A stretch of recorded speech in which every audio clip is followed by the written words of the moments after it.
दोस्तों,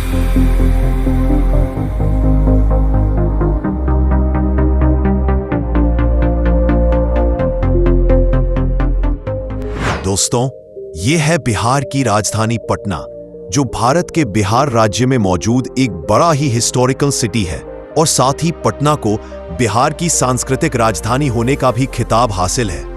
किसी जमाने में इस शहर का नाम पुष्पपुरी, कुसुमपुर और पाटलिपुत्र हुआ करता था तथा कई लोग आज भी इसे पाटपुत्र के नाम से ही पुकारते हैं। और पाटलिपुत्र नाम से पटना में एक रेलवे स्टेशन भी मौजूद है। आज के दौर में पटना एक उभरता हुआ महानगर है जो हर फील्ड में काफी तेज गति से ग्रोथ कर रहा है। वहीं हाल के वर्षों में बने पटना का मरीन ड्राइव पूरे देश में सुर्खियां बटोर रहा है। एक 20 किलोमीटर लंबा 4 लेन एक्सप्रेसवे है जो गंगा नदी के किनारे पर बनाया गया है। वहीं ये पूरा शहर विशाल गंगा घाट के किनारे लगभग 250 किलोमीटर स्क्वायर एरिया पर फैला हुआ है तथा ये अपनी सीमाएं उत्तर में हाजीपुर, दक्षिण में जहानाबाद जिला, पश्चिम में आरा जिला और पूर्व में बेगूसराय जिला के साथ साझा करता है। पटना सिखों के लिए सबसे पवित्र स्थानों में से एक है क्योंकि पटना में ही सिख साम्राज्य के 10वें गुरु श्री गुरु गोविंद सिंह जी का जन्म हुआ। आज के समय में पटना अपने श्री फूड के लिए भी बहुत ही प्रसिद्ध है। आप यहाँ के सड़कों पर बैगन के भरते के साथ गरमागरम लिट्टी चोखा और यहाँ की पूरी सब्जी और जलेबी का भी स्वाद ले सकते हैं। वहीं यहाँ के महावीर स्थान की मशहूर मोतीचूर के लड्डुओं की तो बात ही कुछ और है। यदि हम इस नगर के न्यूमेरिकल डाटा को देखें तो साल 2011 की जनगणना के अनुसार पटना की जनसंख्या 72.0 लाख निवासियों की है, जिसमें पुरुषों की जनसंख्या लगभग 38 लाख है और महिलाओं की संख्या लगभग 3 लाख है।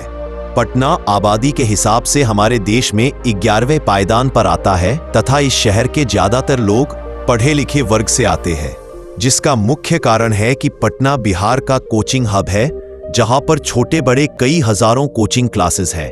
वहीं आपको बताना चाहेंगे दोस्तों कि इंटरनेट पर ढेरों सुर्खियां बटोरने वाले टीचर खान सर भी पटना के ही रहने वाले हैं। और आइए अब जरा हम पटना के इतिहास पर नजर डालते हैं। तो पटना का इतिहास वैसे तो हजारों साल पुराना है। कुछ लोक कथाओं के अनुसार राजा पत्रक को पटना का जनक कहा जाता है, जिसने अपनी रानी पाटली के लिए जादू से इस नगर का निर्माण करवाया था। इसी कारण नगर का नाम पाटली ग्राम पड़ा तथा पाटलिपुत्र नाम भी इसी के कारण पड़ा। संस्कृत में पुत्र का अर्थ बेटा तथा ग्राम का अर्थ गांव होता है। वहीं आगे चलकर पटना में मुगल और ब्रिटिश शासन भी लंबे समय तक चला। पटना का ट्रांसपोर्ट इंफ्रास्ट्रक्चर, यदि हम आज के दौर में यहाँ के यातायात सुविधाओं को देखें तो पटना शहर में छोटे बड़े कुल 22 रेलवे स्टेशन हैं, जिनमें यहाँ का मुख्य रेलवे स्टेशन पटना जंक्शन और राजेंद्र नगर टर्मिनल है। यहाँ से रोजाना दिल्ली, मुंबई जैसे बड़े शहरों तक कई रेलगाड़ियां दौड़ती है। पटना में एक डोमेस्टिक एयरपोर्ट भी मौजूद है जो जयप्रकाश नारायण इंटरनेशनल एयरपोर्ट के नाम से भी जाना जाता है। वहीं सड़क मार्ग की बात करें तो यहाँ से नेशनल हाईवे 31 होकर गुजरता है, जो इसे आसपास के राज्यों से एक अच्छी कनेक्टिविटी प्रदान करता है।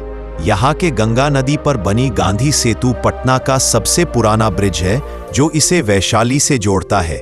और आइए दोस्तों, अब आखिर में जान लेते हैं पटना शहर में घूमने फिरने योग्य कुछ महत्वपूर्ण स्थानों के बारे में।